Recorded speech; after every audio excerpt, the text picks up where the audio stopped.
see where he's a little bit more risk adverse and tactical, but we're gonna he's got support around him that gave us less heartburn. So he's highly proactive in self-starting. He's kind of authoritative in telling. He's gonna say things in a really direct, authoritative manner. He needs 15 things going on at once or be, energized, and he's extremely careful with rules, which means he's gonna push hard to make sure deadlines and timeframes are met.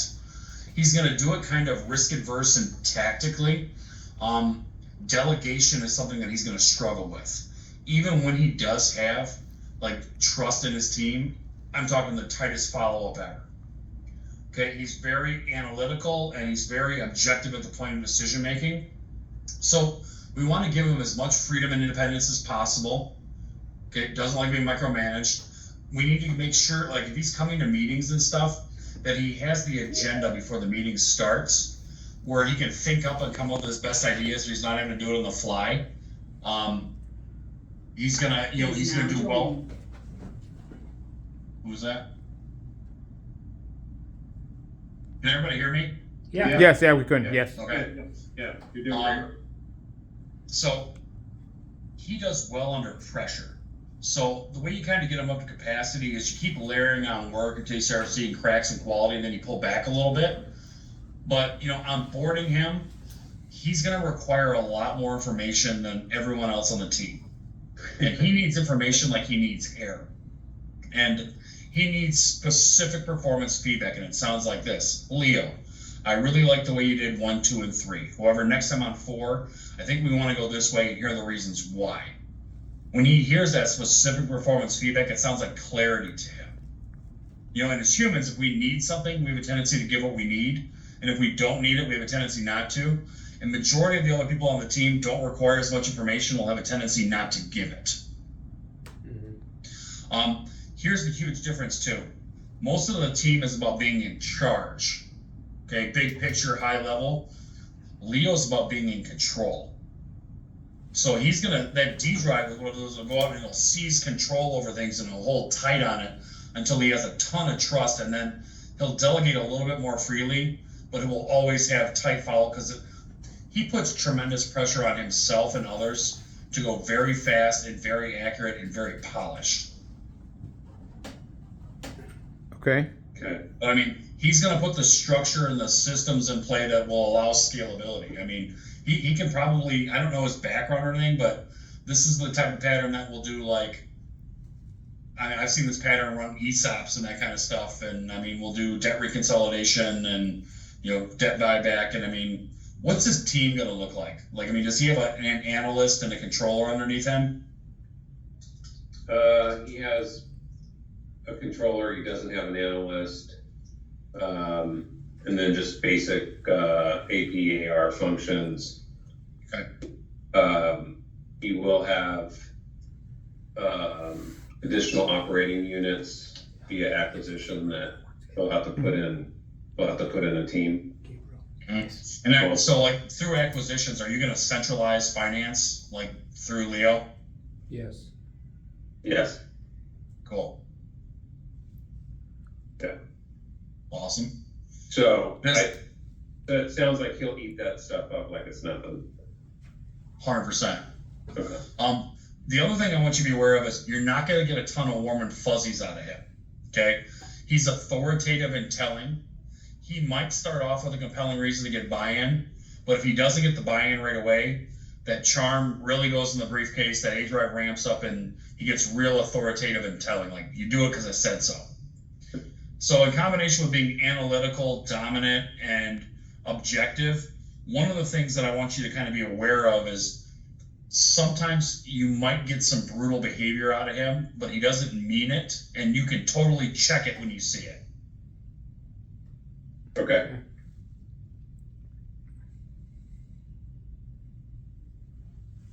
Does anybody have any concerns that's on this call that you want me to address, or? Well, based on the last couple of comments, I always have concern.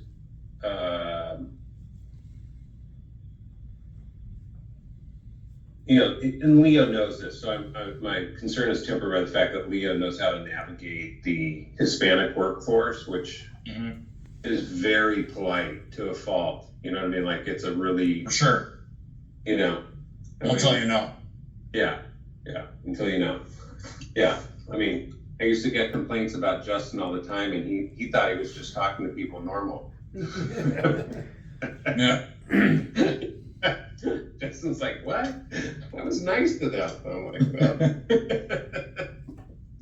And I mean, during the onboarding process, I mean, like that would be something that I would address up front. Yeah, and I also, what's interesting is in some of the references, discussions that I had, there was people that even made reference to his arc in terms of being really effective and understanding the nuances of multicultural, right? So, but I wrote it down, so yeah, I'm absolutely gonna say, soften the elbows on your team, so Mm-hmm. so you don't end up having to do AP yourself. Right. One thing on my calls too that my understanding of Leo too as his career is like arc is that he was as you said, Robert, naturally kind of authoritative in telling, and he had to kind of give himself a softer touch over time, and like that was one of his big kind of professional developments over the last 5 some odd years of his career, 10 years of his career, is learning how to have a softer touch and be more kind of like people oriented and cognizant of that kind of trait that he might have. Other thing to hear, he's self-aware. We like that. Yeah, exactly. So I think he's pretty conscious of that. His default can be bumpy, and but your point is well taken, Robert. That it definitely will be something to be addressed on the front end and also cognizant during this transition period. The thing I want to share with you guys is his highest drive is D. So he's about right and wrong, black and white, fairness, equal enforcement of the rules. And if he sees something that's like that he views as like unjust, that's what it will really trigger aggressiveness. Okay. It's around that sense of right and wrong. Got it. Okay. I live with someone like that, so I know how to handle Okay. So when your student moves and you get knocked down? Yeah. Yep. Awesome. Yeah. Okay. Got it. All right. So as because we're basically talking to the C-suite here. So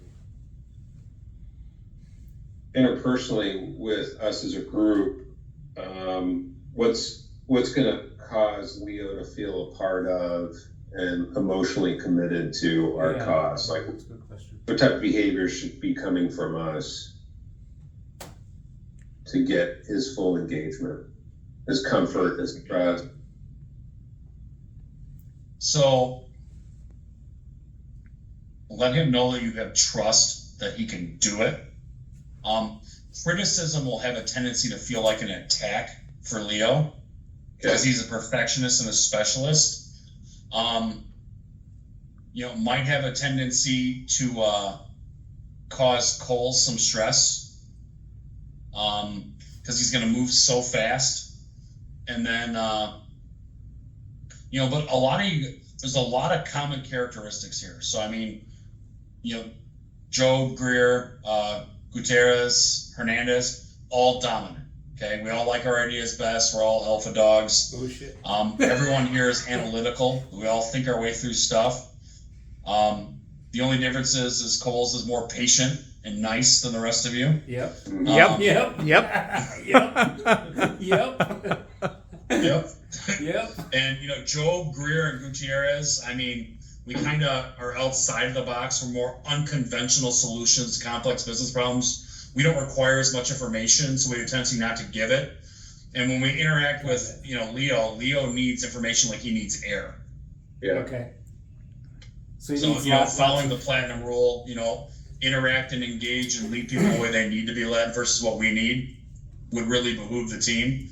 And just, you can't give him fluffy praise. Like, if he's doing a good job, it's got to be individual, by yourselves, not in front of the group, and be like, hey, what, you're crushing it, and here's why. And it's got to be real stuff. It can't be like you're stroking the salesperson, like, with, oh, you're just killing it, bro. Like, it's got to be like technical praise, if that makes sense. Yep. Yeah. Okay. Okay. But I mean, put weight on them. Let them know we're expecting a lot out of you. We're excited about bringing you into this company. We think you're going to help us scale and, really make, post-acquisition integration of, like STEM functions and finance really seamless and, like that kind of stuff. I mean, that would be real exciting to his pattern. Okay. Got it. Well, kind of true to my report, that's enough information for me. Sure, right? Yeah. One of the things, Jerry and team is it probably makes sense to do a full PI engagement. We need to have a job model for every role in the organization and PIs for every employee, if that helps. Well, I was just going to ask if it would make sense for Gabriel to take this just because of the close working relationship between Gabriel Leo being and the Gabriel. controller, that he's The- going the to be controller. below him. Yeah. Absolutely, 100%. Leo should have his direct reports PI for sure. I mean, just so they don't bang,